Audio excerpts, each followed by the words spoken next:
Hey, welcome everybody. Welcome to the fourth episode of our Industrial Strength podcast. Once again, it's a podcast more focused on industrial fire departments and industrial hazmat response. My name is Randy, and I'm a hazmat specialist with 17 years on industrial fire department doing hazmat. With me once again, I got my two co-hosts, Jeff and Steve. I'm Steve, a hazmat technician with about 3 years of experience on the industrial emergency response teams and about 10 years of experience in the industrial setting. And I'm Jeff. You'll hear more about me later. Right, so today we thought we'd do something a little different. So last couple episodes, we talked about some calls we had.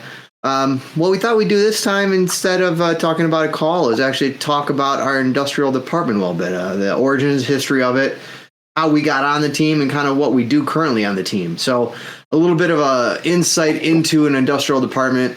It might be something a lot of people don't often get to see, right? You can see a municipal department, they have open houses, come down, see how they work, who the crew is. Not really that way in an industrial department. So this is our way of kind of letting you in, letting you know how we're formed, the way we're organized, the way we kind of work.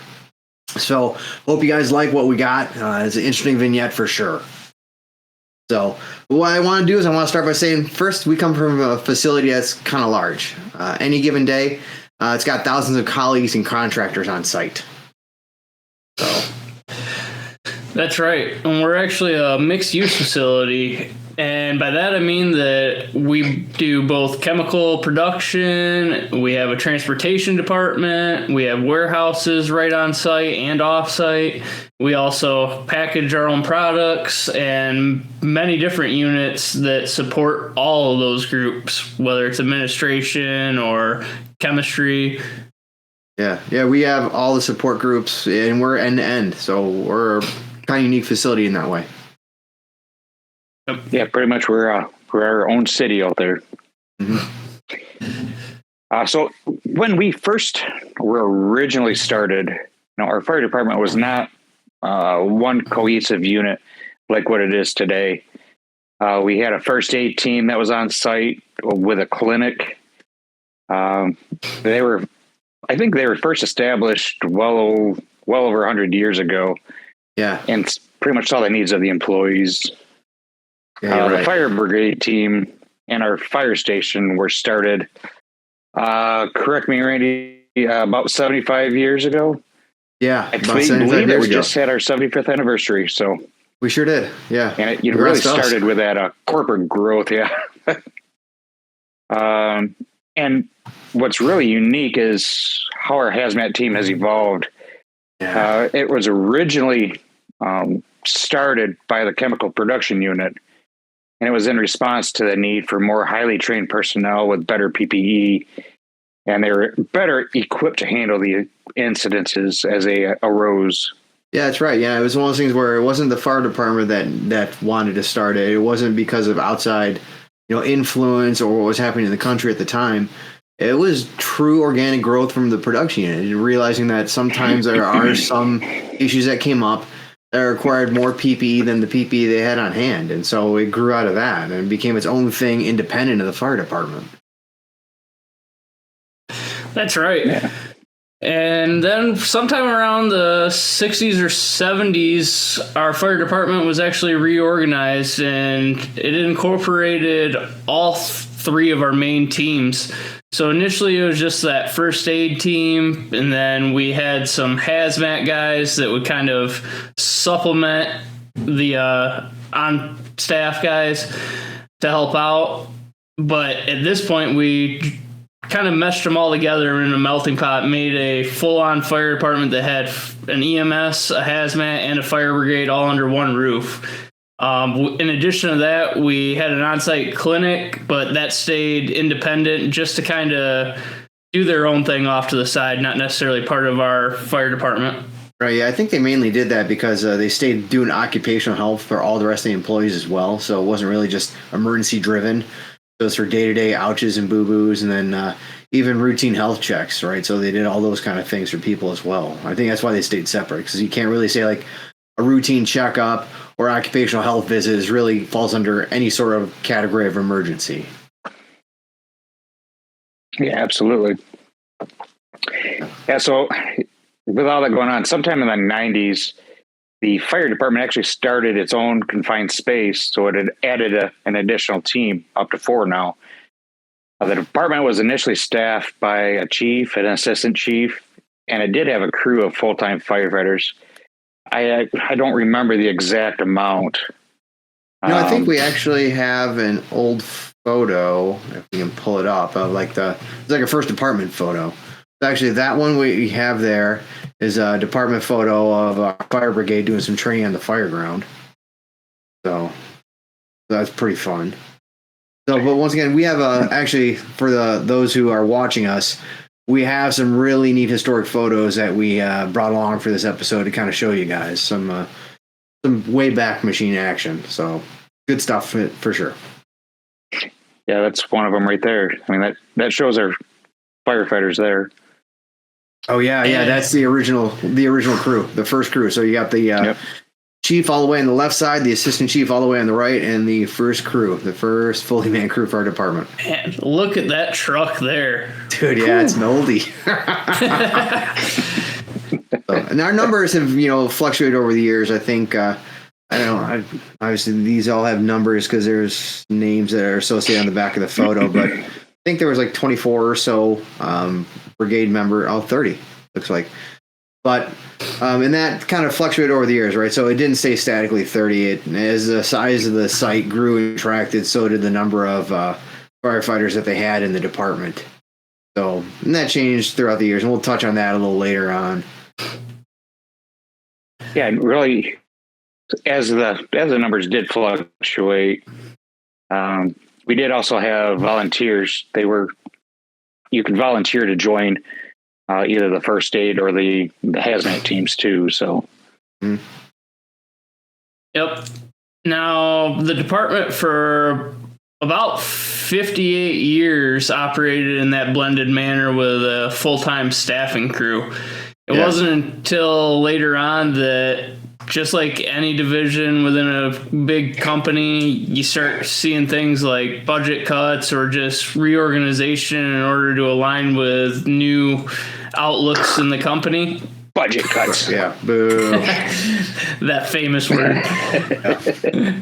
Yeah. So at that point, we actually went down from a full-time department and became a strictly voluntary department, with the exception of a couple positions. That full-time chief and assistant fire chief, that was their only job. But for the rest of the department, you were basically like in the municipal departments, a paid on-call type of responder, where you show up to any of those calls that get paged out, but you also have to have your full-time job within the company at the same time. Yeah. That was I can remember that was a real bitter point at that time when they got rid of the full-timers. I mean, it was a real low point in morale for us because again, like think about it, for 58 years we had paid full-timers at the station. You didn't have to worry about it. And so then all of a sudden, within a month or two, got notification that, hey, look, budget cuts are coming. This is what's happening coming down the pipeline. We don't have a say about it. And it forced on us to go from that blended model down to a volley on-call department. That was a tough pill to swallow, man. So it was a dark time for the department for a while. Oh yeah, and it was bitter throughout the whole plant as well. It's not just our department, but it was agreed. Yeah, there was deep cuts at that time across the entire corporation. Yeah. Yep, and if I'm not mistaken, we've been operating under that new structure for about the last 17 years. Is that correct, Randy? Yeah, we've been able to pick up the pieces and keep moving forward the last 17 years under that mainly a volley on call, where the only full timers are the chief and the assistant chief. Yeah.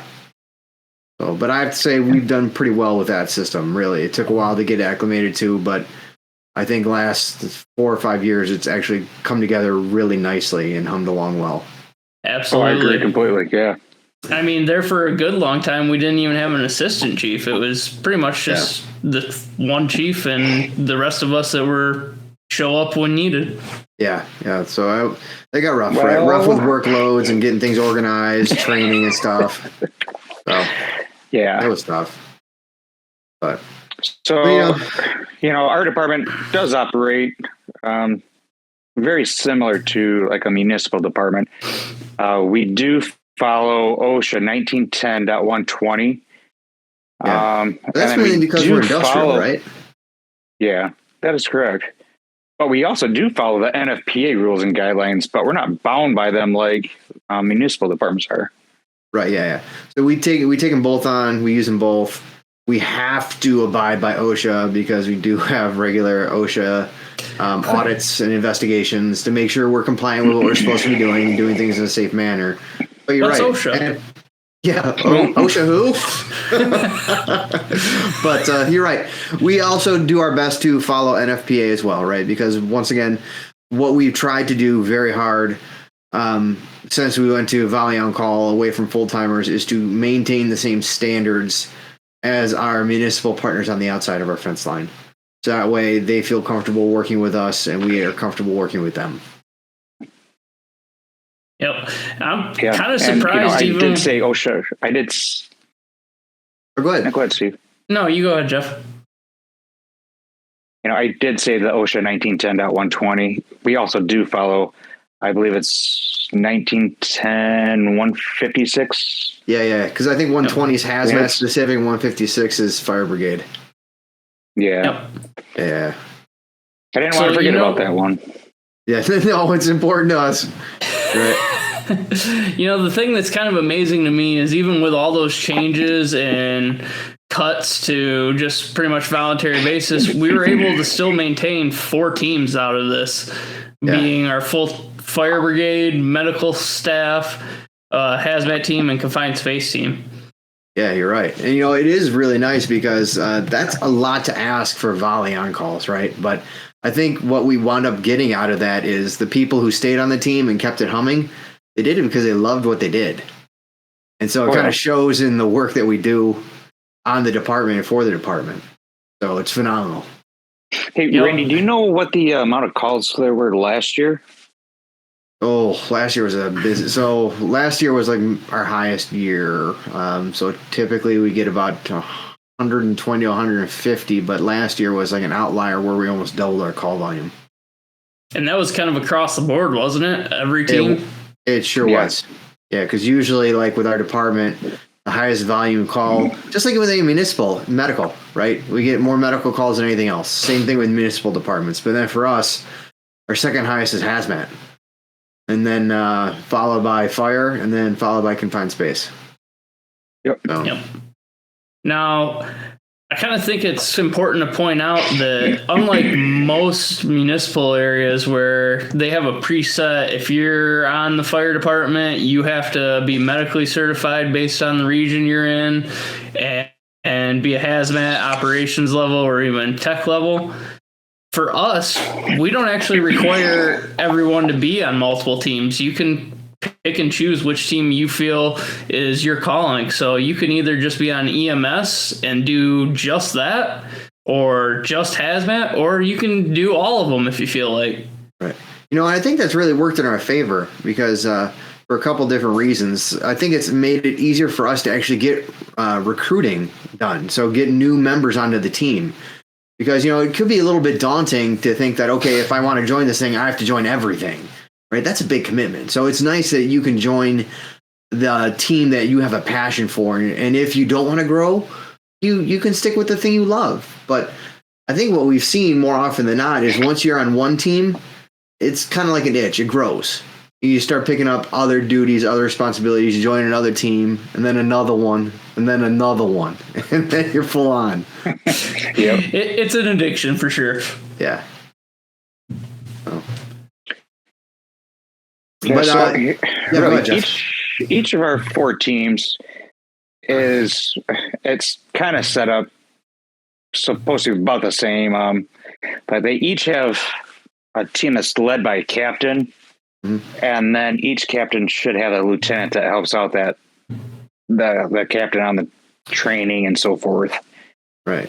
Yeah, because sometimes it can be a big undertaking because sometimes our trainings can get big. Because we'll do individualized trainings for the different disciplines. So like hazmat will have its own set of trainings, fire will have its own set, and medical and confined space will all have its own set of trainings, and they're not held on the same day. So it's their own cadence on their different days. But sometimes, and I know you guys can attest to this, is we'll have joint trainings with other, so we'll, like this past year, we did a big joint training with fire and hazmat and medical. And it was a big doing. We brought in outside departments, and that is one of those things that definitely required extra hands to get that done, because it required a staff of, what do we have? 5, 6 people? I believe we had 6 at that first one. Yeah. So once again, it's easy to see how a larger training can pull in more people. So at a minimum, a captain, lieutenant, might be able to handle individualized training for one group. But once you start growing to other groups, you really need to pull in more people to help out and get things organized and stay in shape. Well, not only just the multi-group level, but we had to coordinate with the rest of our facility too, just to kind of make sure that nobody got alarmed thinking that we had a true call. Right. Yeah. Yeah, for sure. There's a lot of planning that goes into that. Agreed. Yeah. Because we don't want to unnecessarily upset people and make them think that there's an emergency when there really wasn't. So in those drills, we go out of our way to try and make notifications and make sure that people don't get the wrong impression of what's going on because they see flashy lights. Yep. And also the smoke. Yeah, and the smoke. There is that. Now, you want to speak a little more to how much time each year we put into recertification training and maintaining our accreditations, Randy? Yeah. Yeah, so and that's kind of varied a little bit over time, but generally the way it works out now is we've got it nailed down to where each discipline, medical and hazmat and fire brigade, they do quarterly trainings, and it's full day quarterly training. So it's 32 hours a year is what's offered. And there are other opportunities on top of that, right? But 32 hours is the minimum offered per person per year for your discipline. And so once again, if you're on multiple disciplines, you're going to catch a lot more training hours than that. It's 32 per discipline. But it winds up working out pretty well. So it's 32 plus if you want to do like things like conferences in the state for whatever, medical conference or hazmat conference or fire conference, you can go to those things and catch training hours as well. The only team that is not exactly set up that way is Confined Space. They do training more regularly because it's a smaller team. And so they do their trainings monthly. Actually, monthly, once a month. Yep. And it's 4 hours once a month. Yep, 4 hours once a month. So they have a higher amount of training hours. Now, I think the more impressive part about that is for those that are on multiple teams, that training comes in addition to your normal daily job. So it's not just like you get a whole week to do these trainings blocked off. You got to find time in your daily schedule to participate in all these different trainings. Right, yeah. And, our department is good in the fact that a lot of times there's multiple offerings for the same quarterly, because we understand that sometimes you just can't get away from your job. You don't have the availability. So you'll have 1 or 2 different offerings for each training. So that way, if you can't make one, you can try and make another one. So that way we all stay current and up to date with our training. So, that leads us really. So, Randy, let's hear about your story. Yeah. Okay. So, let's get into some personal, like how I got on the department, a little about what I do on the department now. So, I've been with the company 20 plus years, long time. Once again, 17 on the industrial fire department. I started out with hazmat. So when I came to the company 20 plus years ago, I went into the chemical production facility. I started work there. And, in chemical production, you wear quite a bit of PPE, right? So gloves, chemical protective suits, air jackets, waders, a lot of things to protect you from hazards. Once again, I've crowed about how our site values engineering controls and safety for our workers, and that's a true statement. I will never back away from that. We try and do our best to engineer in safety and protection for our people so they don't get hurt. And so I had done that for, I think, 2, 3, 4, I think 4 or 5 years. No, yeah. So about 4 or 5 years, and then what had happened was a notification went out for looking for volunteers to join the hazmat team. And I had asked some questions about it, about what that meant, like what it entailed. And to be honest, man, to me, like what you had to wear for a hazmat team versus what I had to wear in chemical production was not that different. I'm like, that's it? I just got to wear like a fancy hair pack? And then it's like the same kind of stuff, right? Like gloves and suit. Like I'm in. so I got hooked up into the hazmat team, and so I did that for many, many years. So I think I started, like I said, I started there in that was 17 years ago, and then here. So I did that. I was on the hazmat team for about 7 years, and then from there, I got on the medical team, but that was because of outside pursuits. So at that time, I'd gone back to school. I wasn't always the the most studious person. First time through college didn't go so great for me. It wasn't until I figured out how to be a better student that I went back to school, and I got my associate's degree, first one in pharmaceutical manufacturing. And then I was going for another one in criminal justice. And because of that, actually, I put myself through the police academy at that time, which this has nothing to do with our fire department, by the way. But to get in the police academy, you had to be trained, medically trained. You had to have a medical certification. And so that's what got me onto our medical team at work. And so I hooked up with that, went through the training, got it. And so the police thing didn't pan out. So obviously, I still work in the industrial fire department. Just say science pays more, and you don't have to catch bullets. So it's a good thing there. But you're missing all the donuts. I know they're so delicious, though. But in hindsight, I like to call them treadmill tokens because you eat one and it earns you a free trip on the treadmill. Got to work that thing off. But so then I picked up medical. So I did medical. So I was on the hazmat team and I did medical, and then. The chief at the time, he called me in his office and he's like, "Hey, you know what? You're doing a really good job with hazmat and you're doing a good job with medical. Have you ever thought about fire?" I'm like, "Man, no, I haven't thought about it." He's like, "You should do it. It's good." And I'm like, "Okay, I'll try it." And I was glad I did, to be honest. He was right for talking me into it because I have to honestly say, I have never regretted doing it. Just like I've never regretted picking up medical training. I've never regretted the hazmat training I've done over all the years. And so I picked up fire brigade, did that. And it's different because with the industrial department, you don't have to go through an academy. And at that time, we didn't put our people through an academy.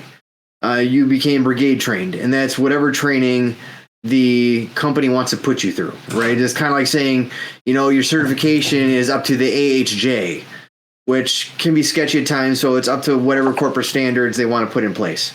But, I do have to say what our company, our fire department specifically has done is then they went back like, that's not good enough. And they've put all our fire brigade members through certification, outside academy certification. So we are certified the same as all the municipal responders outside our gates. So then I got hazmat, medical, fire, and then finally the last one I picked up was confined space about 5 years ago. So I'm finally in all 4 teams. And then the same year I picked up confined space, I got promoted to captain. I got me some bugles. And so what most people will now know is I help run our hazmat team. So I do a lot of training for them. I help run it. I'm a tech advisor on it because one of the things I didn't mention is I never stopped going to school once I went back. So once again, I had 2 associate's degrees and I picked up a bachelor's in chemistry. So I wound up being our tech advisor on the hazmat team, which has come in pretty handy more often than not. So I'm a ready advisor. I can help answer questions on the fly from across the plant. So I often put out more proverbial fires than literal ones. So that's me in a nutshell. That's what brings me here. So I love doing hazmat. Started doing it 17 years ago. Still got the bug. Still love doing it. Love training. Love the whole 9 yards. So, but that's me. So, Jeff, how about you, man? How did you get your start? So I started roughly 20 years ago in the fire service in a municipal department. We did fire, medical, everything. So I was in there roughly 13 years, decided to move to another state. Fire certification stuck with me. EMS I had to retake again. So I thought I'd be a EMT over there. which brought me to an industrial facility in that other state. That's what really got me into the industrial. And I started really looking at all the chemicals that we had used there. And it started to make me think, what happens if this happens? And so it got me into more of the hazmat. And then I moved back to where we are now and then joined another municipal department where we had, I believe, about 10 miles of a U.S. highway. You have all kinds of trucks that run up and down there. Mm-hmm. Again, I'm still curious. What's in these trucks? In Fire Academy, you go through a 40-hour hazmat. Mm-hmm. That's enough to go. Yep, I'm going to stay away. Rule of thumb. So, about 10 years ago, I joined the company that I work for now. And my boss at that time had said, hey, you need to join the fire department. I don't know if I have time. So after about 2 months, he says, here's the application. You need to fill it out now. So I joined. And so I'm fire, EMS, and 40-hour hazmat. Well, I met Randy and watched that first training that he put on. I'm like, I'm sold. He says, all right, you're going to go to the 40-hour class. And that was awesome. Absolutely the best class I've had in years. And then 5 years ago, I think, Randy, you and I took confined space together. Yeah, sure did. Yep. Could be wrong. No, I think it was right. I think you're right. Yep. So that's kind of where I've been landed. And last year I got promoted to lieutenant. I do assist Randy with hazmat stuff. You poor fella. I have a huge learning curve that still needs to happen. But I've enjoyed every bit of it. I love teaching. Yeah, that's kind of my story in a nutshell. In my normal work that I do, I've been an electrician for roughly 20 years as well. So I like to play with electricity. Yeah. Well, that comes in handy on some of our calls. It really does. So it's a benefit to have you and your electrical knowledge. That's for sure. Steve, so what how about you, Steve? man? Let's hear about your story. So, a lot like Randy, I started out in the chemical production side of things as an operator. I was doing that for a few years. Unlike Randy, I never got better as a student in school, so that couple semesters going to college and partying and worrying about girls is about as far as I got. So I took the road less traveled and worked my way up. It's a great education. It is. It helps with the chemistry we do at work, too. True. Which alcohols mix? That's true, yeah. So I was actually operator in a chemical facility when we actually had a call in my building on some off-gassing byproducts of 2 reagents mixing. And I came into this call, it was on days and I was on nights at the time. And the days operator said, hey, this is what is going on. They called in hazmat. Got it? See ya. Bye. And he ran off scared. Great handoff. Yep. He didn't want any part of it, wanted to be out of the building as soon as he could. So I actually kind of took over on that from the production side, dealt with that call, and one of my coworkers told me, hey, you have a good understanding of what's going on here, unlike a lot of these guys, and we have a need on our team you should put in next time applications come around. So it was about 6 months later, another site-wide posting went out saying we need members for all departments. I put in for hazmat to start out. Went to the 80-hour board certification class, got that. About a year later, I decided, you know what? I enjoy this side of things a lot more than I do my day job, actually. So I put in for EMS. Took the accreditation for that, got MFR level certification, and then yet again, I wasn't quite happy with where I was, so I decided to join the confined space team about 6 months ago. Yeah. It does. In addition to that, my daily job has actually evolved from chemical operation to more of a maintenance role. So I kind of get the general overview of all the different trades, not just the electrical side of things that I work with, some electricians on site, but a lot of pipe fitters, machine repair guys. Kind of say I do pretty much everything in our area. Which is, once again, valuable to us on the hazmat team, because when it comes to talking about plugging, patching, and piping, you're the guy to talk to, right? You've seen all the different types of pipes, valves, endings, junctions, unions, O-rings that we have on site. So, you have a great functional knowledge that you then share with our team, and especially the new guys too. So it's phenomenal. So that's really us in a nutshell. So what do we have for next time? Next one. Oh, it's not an audit. It's an assessment.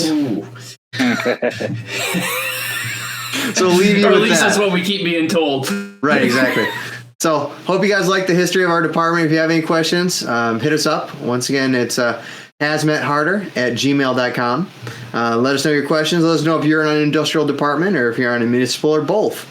But until we come back on in the next episode, we'll hope you guys hazmat harder. Thank you. Thank you again, guys. See you next time.